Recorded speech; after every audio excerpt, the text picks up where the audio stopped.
at this guy. Come on in here. Absolutely. Look at you. Looking like Men in Black. My man. All right. So our first guest of the day, Rams legend Roland Williams, joining us right here. And Roland, I've been hearing quite a few stories about you from your pal D'Marco Farr here. I only told one, Trav. Come on. I only told one. Good to see you. How you feeling? Oh, man, it's great. It's just great to come be at training camp and to see the guys getting ready for another season. And they took us over to sign a little bit.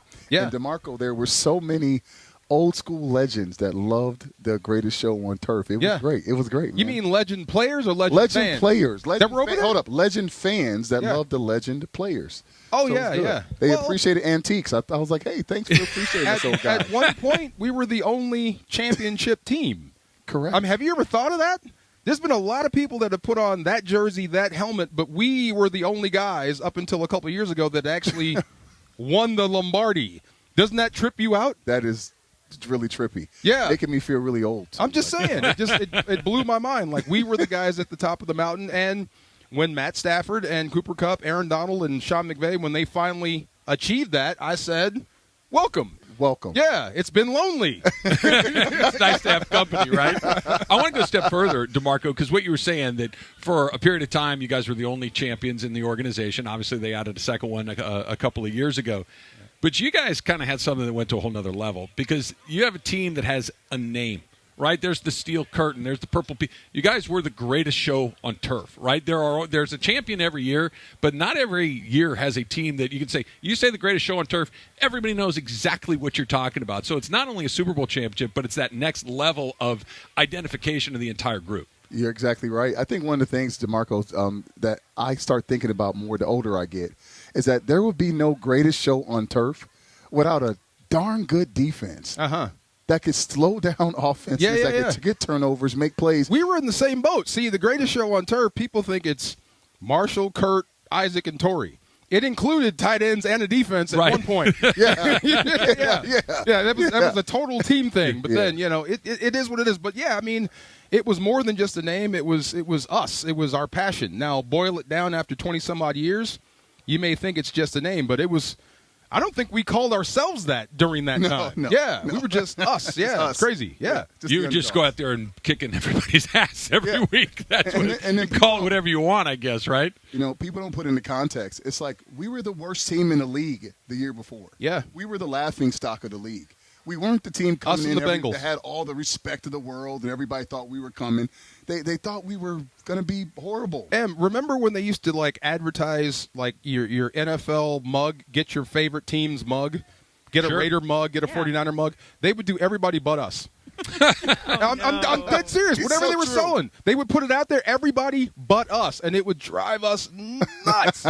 So that's the thing. We were out there fighting for respect. Yes. See us. Yeah. When did you guys know? I mean, I remember driving around in my car listening to the game that Trent Green got hurt.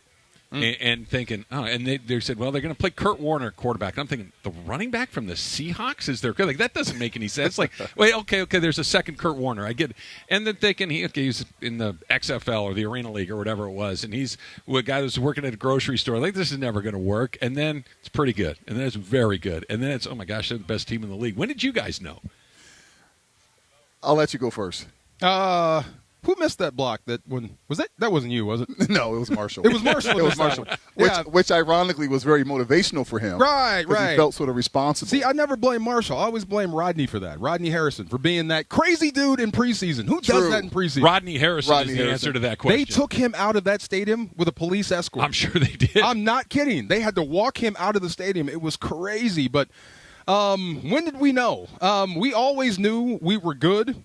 We just needed a few more pieces. So I knew it was going to be different once we got Marshall. Yep. When we put Marshall back there on offense and we had Trent Green who was lighting it up, we knew we were going to be different. But special? Special. Beating the 49ers for me.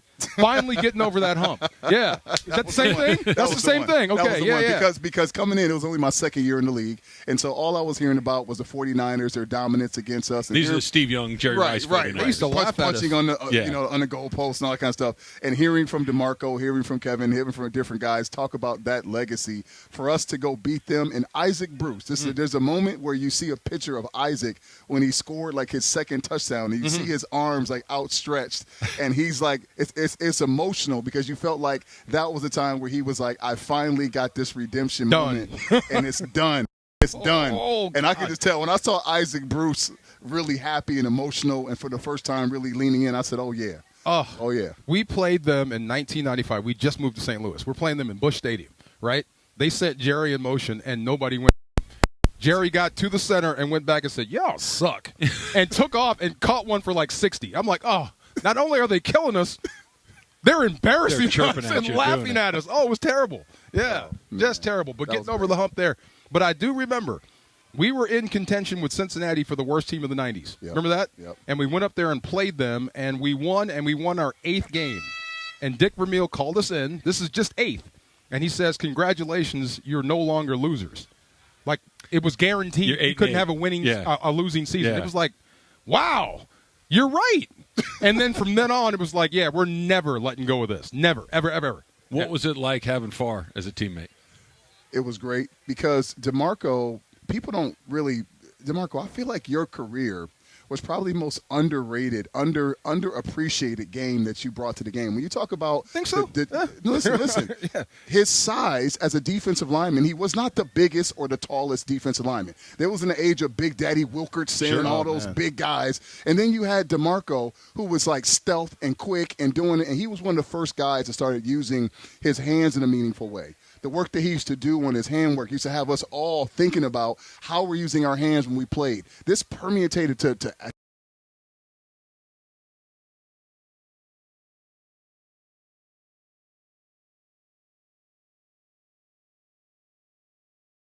let him know.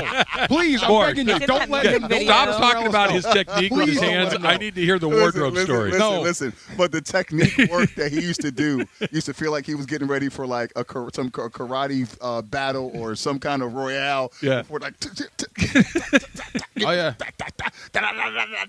I'm like, where am I? It's the NFL. Yeah. Where you push yourself to get better incrementally, where you maximize your human potential and go out there and play. And DeMarco was the poster child for maximizing your human potential, for being a leader and a consistent person. And that's the culture of the Rams. That's who we were. So for us young players coming in, it's like, that's who we are. We're a scrappy bunch of hardworking dudes that put it down every single day, who are good human beings who just love the Lord, love God, love life, love football, and that's it. Hated losing. And hated losing. That's near the top of the list, isn't it? In practice either. Look, I have all respect for anybody out there right now, all these young guys. But I guarantee you, none of them could make it through what we went through. No. None of them, not one. You're talking about the amount of hitting, the length of the practices, all the above? 2-3 hour practices a day. In full pads In full pass, full go, hot. We didn't have a bunch of water. They didn't care about us. Right. It was different. I'm serious. It was like true Junction Boy stuff. But get you more ready, or is it just older? No music. No music. By the way. Vermeil took over a squad, and it was okay, but he had to run some guys off. So he had to make it hard. I mean, he had to turn up the fire and see who he had. So is that what it was? Yeah. See, it was rough for a while, but once we got the team established and set, he backed off a little bit, and we went 13-3, won the whole thing. Yeah. So tell me about his clothes. Let's get to the important part. Go ahead, man. Go ahead. Come on, Roland, give it up. Listen. So I know you. If you don't know, I was 282 pounds. Right, with thick thighs, bodacious gluteus maximus, 13% body fat. Right, 13% body fat. Looking really attractive. Yeah. I mean, really attractive. Okay. Anyway, all right. But they used to have these things called biker shorts back. Oh in the day. Okay, you remember biker shorts? Of course. Okay, we had like our version of biker shorts. They're like gray, like our cotton pants that you wear underneath your shorts or underneath your They're called pants. grays. Yeah. They call them grays. Yeah. Well, DeMarco just wore the grays. And that's it. And so he was the only guy on the team that wore just the grays. But I'm telling you, he's bodacious, thin waist, big thick thighs, big I want to feel free, man. And then so when you sweat, when the light gray grays, they're not light gray for long. They're not light gray, but only in certain areas of pockets. So it's sort of nasty but good. The back but side. You see him working hard. You clearly know he's working. But you like, man, this is nasty. But he's working. How tall are you? 6'5". Okay, so big butt. I'm 6'1", so we had to wear the same size shorts, but they're 3X.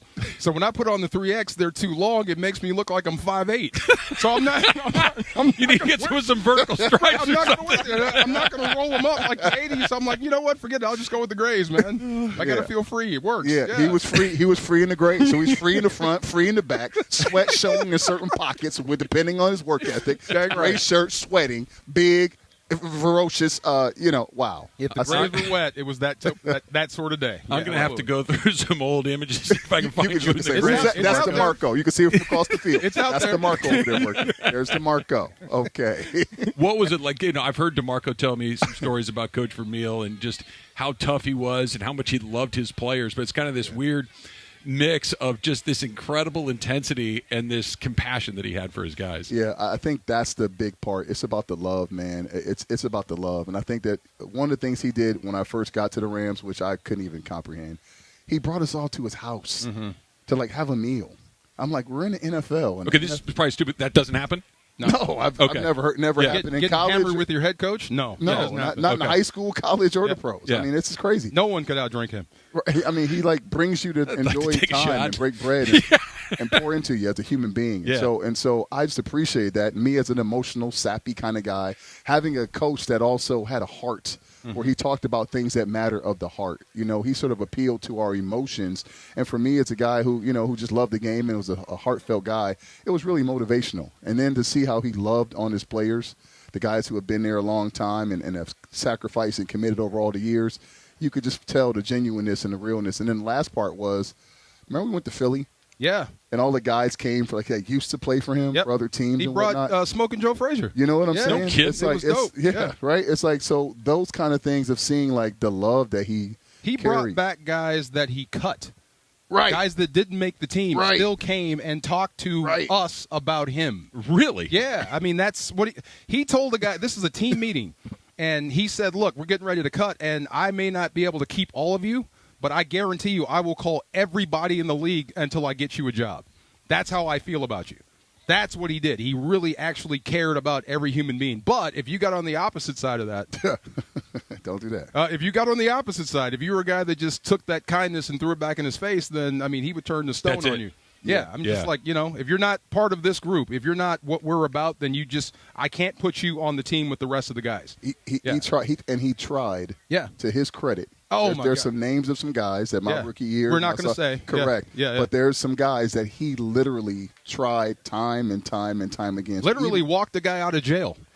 Yeah. Literally walked him out of jail and tried his best. And he just, some guys just can't get right. Roland Williams joining us here from Rams training camp, Super Bowl champion on that Greatest Show on Turf team with D'Marco Farr. You've got 4 rings on your hand, my friend. What else we got going there? 4 rings. This is just an ode to the game. Went to Syracuse. It's the Big East Championship. Played with McNabb back in the day. Okay. This is, of course, our Rams Super Bowl championship that D'Marco has one of.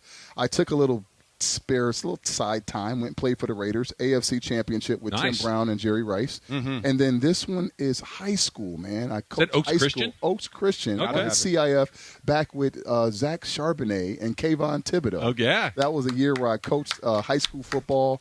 That was awfully tough to get those private school kids to play. Be tough. It's just less players. I mean, it's a lot. Yeah. It's a lot to it, right? And so it was a great experience. I loved every bit of it, and of course, celebrate winning the title, man. Kayvon Thibodeau, you mentioned, obviously went to Oregon, with the New York Giants right now, and Charbonneau. Can you tell when they're in high school, that's a pro? Yeah. Is it just pop out of just for sure? 100%. Yeah. I mean, Kayvon was 6'4", 235, 40 pounds, running, getting off the ball.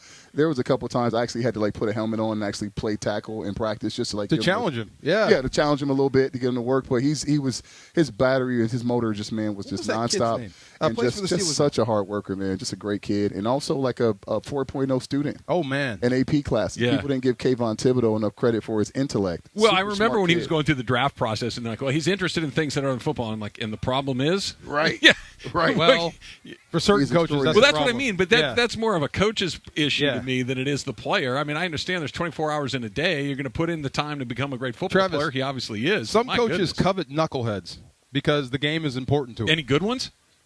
Some, but they covet knuckleheads because they know the game is important. That's the only thing that keeps them on the straight and narrow is this game, and that's a hell of a carrot to hold over a guy. But there are some coaches that really appreciate what goes on above the neck. I think McVay's like that. Yes. I think he really cares about what goes on from the neck up than the neck down. So I think that's what makes him such a successful coach. But some guys, they want those knuckleheads. Yeah. If you have I had a coach tell me in college, if you have a class that interferes with practice, you will miss that class. I mean, he was dead serious. I don't care if you're going to med school.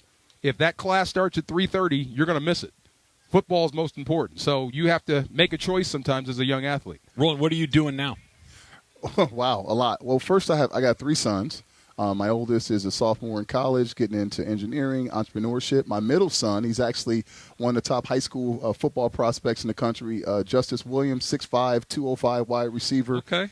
He has a senior year. He just committed to University of Washington, so he's going to be a Husky. A Big Ten Husky. DeMarco went a Big Ten Husky. How about that? So he's a guy that loves snowboarding. He loves guitar. You know, it's the perfect environment for him, and very happy for him and going out to hang out with Coach DeBoer. And I got a 12-year-old son. So being a dad, I'm also an entrepreneur, like in a host of things in private equity, just trying to make a difference, building and finding companies to make them special. It's got to be such a treat to get to watch your son play because you know what it takes. You know what the sacrifices are. You know how difficult it is. You know how challenging it is. And to watch one of your own have success in that just right? I mean, there's nothing. I have 2 boys myself. I have a daughter, and there's nothing like it when you see them succeeding in something. It feels great. I think anytime our kids succeed at anything, that's like all it's about. But if you want to choose what we did, that just makes it even better. Right? It's like a little smidge better. Doubt. So helping him learn about the process and just giving him all the tips that I wish I knew when I was a freaking 7-year-old or whatever. All of his whole life, he listens. That's mine don't. That's why. Like, what's the secret? How do you get him to listen? Because I'll say something and they'll look at me like I'm speaking a different language. Because a wise man told me that we have to be a loving consultant. No doubt. You know, we have to communicate in a way that appeals to their intellect and their heart. These are, suburban kids that are different than us, how we were raised. And so I just try to present things to him. And he's like, Dad, I want to learn. I'm committed. And he does everything from the 5:30 a.m. wake up to the cold plunge to the jug machine to the lifting to the stretching to the roll, all the things. And he does all the things. And he listens to guys and hangs out around Cooper Cups of the world and learns and watches film. And he does it all. And so he deserves everything he's got. That just means we can't headbutt him anymore, Travis. That's what it is. Can't take away the PlayStations anymore. I'm not going to lie. I've enjoyed everything about this conversation, but the Grays are really going to stick with me. Oh, come on, man. Can I ask one more question before we go? They stuck with me too. I got Roland right here, and I'm looking at Tyler Higbee, and that could be the greatest tight end in Rams history. I mean, you watch him closely? Yes, I do, and have enjoyed watching him play. The great thing that he doesn't get credit for is that he is a two-sided tight end. He can block. At the point of attack, he's aggressive, he's relentless, and he's consistent, which is hard to do in the league, and these athletes are crazy. As a receiver, I just think that he doesn't get enough opportunities to get the ball, and you can't sort of – That sounds familiar. Hit a little close to home. Sounds very familiar. I'm like, wait a minute. Okay. That sounded like it came from a certain place. A deep place. Listen, you have to get tight ends involved early in a football game because when you wait, we're blocking. Our physical hands are being used for violence. It's very difficult. It's a very unique position because we have to be so violent with our hands every play. And then you let us get stone-handed. Then late in the game, you try to – come on, man. You got to mix this thing up. You got to get tight ends going and make sure that we have both sides of our circuitry working. So take me through it. You go back into the huddle, and there's Marshall Faulk, and there's Isaac Bruce, and there's Torrey Holt, and you're like, damn, where's mine? No, how does that work? No, I was different. I was different. See, I was like, I understand why I'm not getting the ball. Can't wait to go block. Okay, back to blocking.